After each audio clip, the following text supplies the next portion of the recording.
नमस्कार। कुछ समय पहले हमने एक वीडियो किया था जिसका शीर्षक था पर्पस ऑफ फूड, माने खाने की क्या वजह है, हम खाना क्यों खाते हैं। और उसका हमने बहुत आसान सा एक शब्द में जवाब दिया था, भूख है खाने की जरूरत है। Why are we eating? Hungry, hunger, माने we are hungry so we are eating. Hunger is the reason that why we are eating. Now अभी ये बात है कि अगर हम हंगर की वजह से खा रहे हैं तो खाना ये जीभ के अनुसार नहीं, भूख के अनुसार होना चाहिए, भूख के अनुसार होना चाहिए। तो जिस प्रकार हम कहते हैं कि भूख एक रोग के समान है, भूख एक रोग के समान है, जिस प्रकार रोग को नष्ट करने के लिए अल्प मात्रा में, सीमित मात्रा में, हम फिक्स समय पे हम दवाई का सेवन करते हैं, उसी प्रकार जब भूख लगे, जितनी भूख लगे उतनी ही मात्रा में उस समय भोजन करना है। भोजन को सीमित बनाओ, जिंदगी बहुत अच्छी बनेगी। क्योंकि ज्यादा खाने से अनेक रोगों को हम दावत देते हैं और ये बात मॉडर्न साइंस के माध्यम से हमें सब जगह देखने के लिए मिलती है। तो उसी से संबंधित एक वीडियो का इस वीडियो का हम प्रचार प्रसार कर रहे हैं। और यह वीडियो जो लोग उच्च रक्तचाप के पेशेंट हैं, माने हाइपरटेंशन, ब्लड प्रेशर, बीपी के जो पेशेंट हैं, उनको डॉक्टर साहब बोलते हैं नमक कम खाओ। अभी सामने गरम गरम भजिया और नमक कम खाओ बोले तो कैसे होएगा। तो हम आपके लिए एक गणित प्रस्तुत कर रहे हैं, एक कैलकुलेशन प्रस्तुत कर रहे हैं, जो हमारी एनालिटिकल रिसर्च संशोधन के माध्यम से हम मेडिकल कॉलेज के विद्यार्थियों ने कर्मयोगी संस्था में इस विषय को बहुत महत्व दिया और इसके अंतर्गत काम किया। और आपके सामने हम जो आपको अभी स्क्रीन पे बताने जा रहे हैं वो कैलकुलेशंस, वो गणित, वो कंपैरिजन जिसको हम बोल सकते हैं, वो प्रस्तुत किया है। तो जैसा आप जानते हैं कि अभी उच्च रक्तचाप का जो कारण है 90% पेशेंट्स में उसका कारण पता नहीं चलता है, और 10% जो है जिसको मतलब कोई किसी को किडनी की बीमारी की वजह से हो रहा है, कोई एंजाइम या कोई हार्मोन कम ज्यादा है उसकी वजह से हो रहा है, अनेक उसका बड़ा क्लासिफिकेशन है जो हम एमबीबीएस में पढ़ते हैं। लेकिन जो 80 से 90% पेशेंट है जिसमें कारण पता नहीं चलता फिक्स, लेकिन एक ऊपरी जो कारण सबको मालूम है या जो चर्चा में आता है वो मतलब हमारे खाने पीने की व्यवस्था, खाने पीने का हमारा जो टाइम टेबल है या जो हम ये जो फॉलो करते हैं दिन भर में। एक तो सीडेंटरी लाइफस्टाइल है, कोई भी माने हमारा बिल्कुल भी हमारा व्यायाम नहीं है, हम बैठे बैठे काम करते हैं, वैसे ही घर पे जाते 10 बजे खाना खाते हैं, खाने का कोई समय नहीं है। ये सब चीजें हैं जो इन बीमारियों के लिए कारणीभूत बनती है। अब उसको सुधारना ये तो प्राथमिकता है ही, लेकिन सभी सावधानियां बरतने के बावजूद अगर किसी को उच्च रक्तचाप हो गया तो उसको तो जिंदगी भर का 2000 का महीने का खर्चा फिक्स, डॉक्टर को चेकअप दिखाओ, दवाई लो, ये करो वो करो, और फिर भी अगर वो कंट्रोल में नहीं रखते, बेहिसाब खाते हैं, बिना मर्यादा के नमक खाते हैं, नमकीन चीजें खाते हैं, बिना मर्यादा के भोजन करते हैं, तो उनको उसी प्रकार का फिर भोगना पड़ेगा। जैसी करनी वैसी भरनी, जैसा खाए अन्न वैसा होए मन, जितना ज्यादा खाते हैं उतना ये होता है। और आजकल तो मतलब हर सिक्के की दो बाजू होती है, चित भी होता है, पट भी होता है। तो जिस प्रकार ब्रॉडकास्ट या टेलीविजन या जो ये सब हम देखते हैं यूट्यूब वगैरह, इसका सबका बहुत सदुपयोग है, लेकिन एक दूसरी बाजू दुरुपयोग क्या है कि लोग उसका अनेक चीजों का प्रचार प्रसार करते हैं, खाने की चीजें हो, डिश हो, शायद हमारी जिंदगी में बिल्कुल उनका महत्व नहीं है, जरूरी नहीं होती है हमारे लिए, लेकिन फिर भी हम लालच के मारे, जीभ के लिए, पेट के लिए नहीं, जीभ के लिए हम वो सब कर बैठते हैं और फिर अंत में पछताते हैं। अंत में हमारी गति बिगड़ती है। मनुष्य जन्म की जो लास्ट की जो स्टेज हो जाती है, जब हम बूढ़े हो जाते हैं, अनेक बीमारियां, कोई तो संभालने वाला चाहिए, सेवा करने वाला चाहिए, उस समय हमारी अवस्था बहुत ही बेकार है। तो इसी संदर्भ में अगर किसी को उच्च रक्तचाप हो गया तो उसमें सावधानी बरतना बहुत जरूरी है। और उच्च रक्तचाप न होए, क्योंकि होने के पीछे सॉल्ट इंटेक माने नमक का प्रतिदिन का जो हमारा खाना है, हम जो उसका सेवन करते हैं, उसका बहुत ही महत्वपूर्ण सहभाग है। उसको अंग्रेजी में एक वाक्य में अगर बताना हो तो salt intake in day to day life on every day basis is an important factor for the formation of और for the cause of hypertension. उच्च रक्तचाप होने के लिए सॉल्ट इंटेक ये बहुत महत्वपूर्ण कारण है। अगर हम ज्यादा खाते हैं फिर हमको भोगना पड़ता है। उसका मैकेनिज्म किसी और वीडियो में किसी और जगह पे हम बताएंगे, लेकिन अभी हमारा है कि हमको कितना नमक खाना चाहिए और हम कितना खाते हैं और हम कितना खा सकते हैं मर्यादा में रह के। जो कैलकुलेशन आपको हमारे स्क्रीन पे दिख रहे हैं कि प्रतिदिन मनुष्य ने 5 से 6 ग्राम नमक ही खाना चाहिए। अब आप बोलेंगे हम क्या पॉकेट बांध के खाएंगे, 5-6 ग्राम का आज का नमक खा लिया, हमारा कोटा खत्म हो गया, बात खत्म हो गई। ऐसा तो हम कर नहीं सकते, क्योंकि दिन भर हम जो भी चलते हैं उसमें नमकीन तो होता है। तो अब मैं आपको कुछ जो इंपॉर्टेंट और कॉमन फूड आइटम्स हैं खाने के, ये जो भोजन के हमारे जो भी डिश है, आइटम है, उसका मैं आपको हिसाब बता देता हूं, ताकि आपको ध्यान में आ जाएगा कि हमको कितना खाना है। अब जैसे कि मैंने आपको बताया कि आपको दिन में 5 से 6 ग्राम ही खाना है। अब इसमें नाश्ता आ गया, भोजन आ गया, आपका रात का खाना आ गया, आप दिन में 4-5 बार अगर मुंह ऐंठते हैं तो वो सब आ गया, इसमें सब कुछ आ गया। नहीं मैंने तो लेज का चिप्स खाया तो उसमें भी तो नमक होता है। आपको बता दूं लेज में इतना नमक है शायद आपका दिन भर का 1/3 से 1/2 नमक उसमें आ जाता है। आप तो 10 रुपए का पैकेट खाते हैं लेकिन उसमें 2.5 ग्राम नमक है। आप देख लीजिए उसके कंटेंट्स में पीछे लिखा होता है कितना नमक है। आपको दिन में 6 ग्राम खाना है, उसमें से 2.5 ग्राम आप 10 रुपए के पैकेट में खा रहे हैं जिसको आप गिनते भी नहीं, तो आप सोचिए कितना बड़ा अनर्थ कर रहे हैं। और अब लोग बोलते हैं, लोग मतलब मैंने पिछले एक वीडियो में भी बताया था कि लोग इनकरेक्ट जो वो व्यवहार करते हैं उसको जस्टिफाई करने की कोशिश करते हैं। पर ये मसाला हम तो कभी कभी खाते हैं। अरे कभी कभी क्या है, पॉइजन इज ए पॉइजन। आप एक गोली चूहे मारने की दवाई खाओ या सारी बोतल खाओ, एक गोली खाओगे रोज रोज एक गोली खाओगे, थोड़े दिन बाद में हॉस्पिटल जाना पड़ेगा। और पूरी बोतल खा लोगे तो तुरंत 1 घंटे में भर्ती होना पड़ेगा, नहीं तो जयराम जी की। उसी प्रकार से इसका है। लोग डरते इसलिए नहीं क्योंकि इसका जो इफेक्ट है, इसका जो प्रभाव है वो तुरंत नहीं है।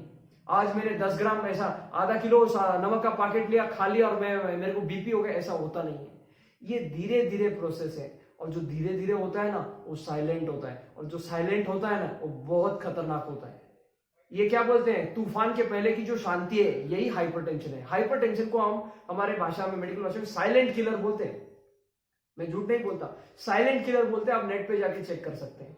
ये बात आप ध्यान से समझिए। तो अब आप ये गणित देखिए और इसके बाद में आप अपने खाने में नमक की मात्रा को सीमित करिए, मर्यादित करिए। जब आपको हिसाब मालूम रहेगा तो आप अपने आप से खाओगे। अब आपको बोल दिया आपको 6 ग्राम खाना है तो आप क्या गिन गिन के खाओगे, गिन गिन के डिश में डालोगे? घर में 10 लोगों का परिवार है तो क्या उसको हर एक को डिवाइड करेंगे, भाई इसमें 5 ग्राम डाला है, फिर इसको डिवाइडेड बाय 10 किया तो एक जन के बाउल में आधा ग्राम नमक है।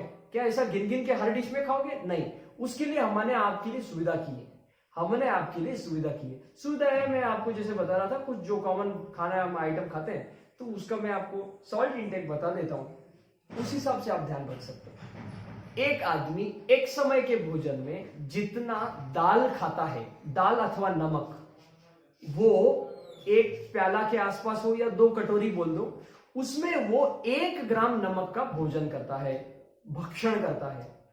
कोई भी सब्जी खाए, एक सब्जी कोई भी खाओ, तुरी की खाओ तो ये काकड़ी की खाओ या कोई और मेथी की खाओ, पालक की, कोई भी सब्जी, आलू टमाटर की कुछ भी सब्जी बनाते हो, उसमें जो आप ये सब अंदाज से डालते हैं ना, 1 चिमटी 2 चिमटी या 10 चिमटी या आधा चमचा, जो भी डालते हैं सब घर में बनाते हैं, उसमें ये इन जनरल सब हमने कैलकुलेशन निकाला है। लोग बोलते नहीं कुछ लोगों को ज्यादा नमक चाहिए, कुछ नहीं। ये स्टैंडर्ड रेसिपी स्टैंडर्ड किताबों में से, न्यूट्रिशन के और स्टैंडर्ड वेबसाइट्स पे, इंडेक्स जर्नल और आर्टिकल में से हमने लिए हुए हैं। तो इसको हमने बहुत संशोधन करके हम आपके सामने, आपके फायदे के लिए हम इसको प्रस्तुत कर रहे हैं। हमारी प्रार्थना है कि आप इसका उपयोग करें और अपने जीवन को शुद्ध, अपने जीवन को सात्विक और अपने जीवन को आप हेल्दी बनाओ, आप हेल्दी बनाओ। तो मैं आपको बता रहा था कि एक दाल, मतलब एक दाल माने एक जो दाल आप 1 वाटी खाओ 2 वाटी खाओ, अंदाज 1 प्याला के हिसाब से, आप उसमें 1 ग्राम नमक खाते हैं। उसी प्रकार सब्जी, अगर आप एक सब्जी खा रहे हो तो उसमें आप 1 ग्राम खा रहे हैं। अब आपको सुबह शाम 2 टाइम पे भोजन करना है तो 1 दाल 1 सब्जी से जो कोई भी व्यक्ति रोटी खा रहा है, या तो आप दाल स्किप कर दो, 2 सब्जी खाओ। लोगों को रहता है 1 सब्जी सूखी, 1 सब्जी पूरी, क्या रस्सादार चाहिए। जीभ के चोंचले समझ सकते हैं, जिसका जैसा स्वभाव, जिसका जैसे खाने की पद्धति। लेकिन हो गया कि 2 ग्राम आपने सुबह खाया, 2 ग्राम आपने शाम के खाने में खाया। आपको दिन में 6 ग्राम खाना है, 2 टाइम का आपका भोजन हो गया, उसमें आपका 4 ग्राम नमक चला गया। फिर कुछ लोगों को आदत होती है कोशिम्बीर, यहाँ महाराष्ट्र में तो बहुत आदत है, लोग कोशिम्बीर खाते हैं। कोशिम्बीर मैंने क्या, टमाटर प्याज और ये तुम्हारा काकड़ी, इसका भुजी बनाते हैं, उसको कटिंग करते बारीक बारीक, दही में मिक्स करके नमक डाल के खाते हैं। तो उसमें भी करीब करीब अगर आप देखोगे तो 0.75 ग्राम माने 3/4 ऑफ 1 ग्राम इतना नमक होता है। सुबह शाम अगर आप ये खाते हो तो 1.5 ग्राम इधर ही हो गए।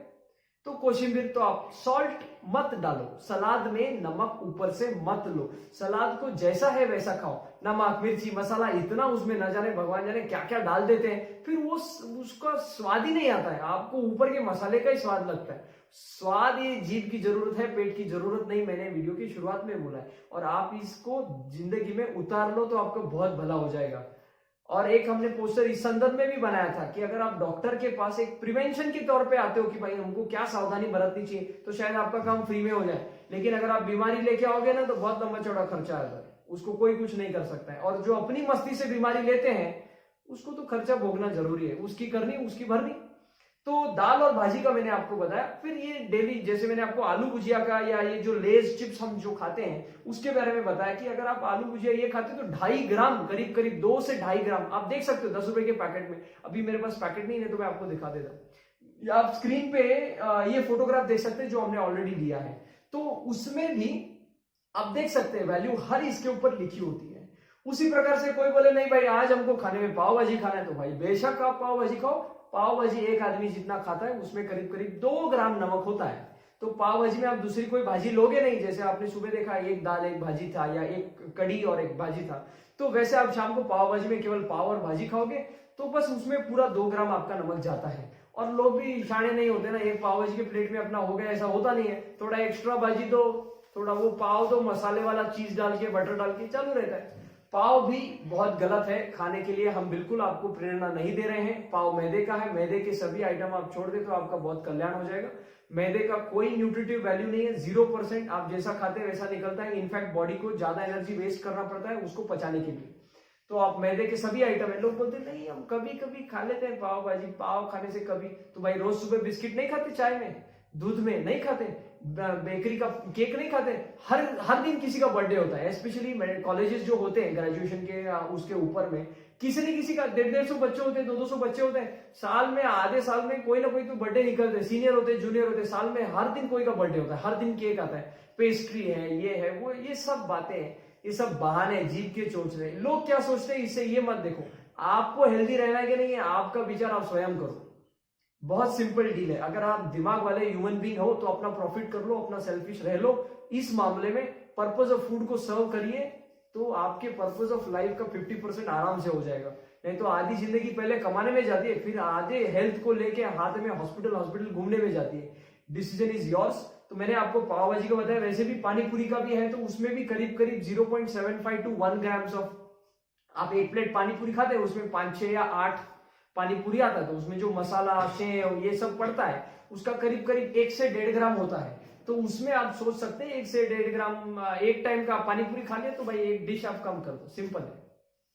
6 ग्राम में से आपने 1.5 ग्राम खा लिया, मतलब आपने दिन भर का 1/4 सॉल्ट ऑलरेडी खा लिया। डिटेल लिस्ट हमारे स्क्रीन पे है, आप उसको स्टेप बाय स्टेप देख सकते हैं। और हम उसकी लिंक नीचे यूट्यूब के ये वो जो टेक्स्ट बॉक्स होता है उसमें भी डाल देते हैं, उसकी गूगल फोटोज की लिंक, तो आप उसको रेफर कर सकते हैं। हमारे वॉलंटियर ने किया है। अगर आपको कुछ डाउट है तो आप हमको नीचे दिए हुए फोन नंबर पे कॉल करके जानकारी भी ले सकते हैं। और इस संदर्भ में मैं ऑलरेडी आपको एग्जांपल दे चुका हूँ। ये जो कॉमन आइटम है, एक और बहुत जो यहाँ महाराष्ट्र में चलता है वो वड़ा पाव। पहले फिर से पाव आ गया, पाव गलत ही है लेकिन वड़ा पाव लोग खाते हैं या वड़ा खाते हैं। वो एक जोड़ी वड़ा, दो वड़ा आते हैं उसमें एक प्लेट में, उसमें भी करीब करीब 1 से 1.5 ग्राम नमक होता है, वो सब भाजी ये वो सब। और उसमें लोग ऊपर से शेंगा की चटनी, पीनट चटनी मिला के खाते हैं, वो तो और ज्यादा है। मतलब एक टाइम का आप वड़ा पाव खाओगे तो आपके दिन का आधा सॉल्ट आपने ऑलरेडी खा लिया है, आधा नमक ऑलरेडी खा लिया है। तो भाई आपकी आप व्यवस्था करके रखो ना कि भाई मैं एक जोड़ी वड़ा पाव पे एक टाइम का खाना मैं उसको कॉम्पेंसेट कर सकता हूँ क्या, तो एक टाइम का खाना मत खाओ। लेकिन ये सॉल्ट बैलेंस हो गया। मिनरल विटामिन कहां से आए? क्या आलू में मिनरल विटामिन है? वो पके हुए सब पका हुआ आलू होता है, भाजी वो बटाटा वड़ा में, सब उसमें कुछ नहीं रहता है। आपने 50% खाने में 50% आप रॉ, अगर आप 4 चपाती खाते तो आप 3 चपाती कर दो, 1 प्लेट साल्ट खा, 1 प्लेट सलाद खाओ। ये बहुत जरूरी है, जितना कच्चा खाते हो वो बहुत आपके लिए अच्छा होता है। यही प्रार्थना है कि आप इस कैलकुलेशन का फायदा लें, हाइपरटेंशन पेशेंट्स। Thank you.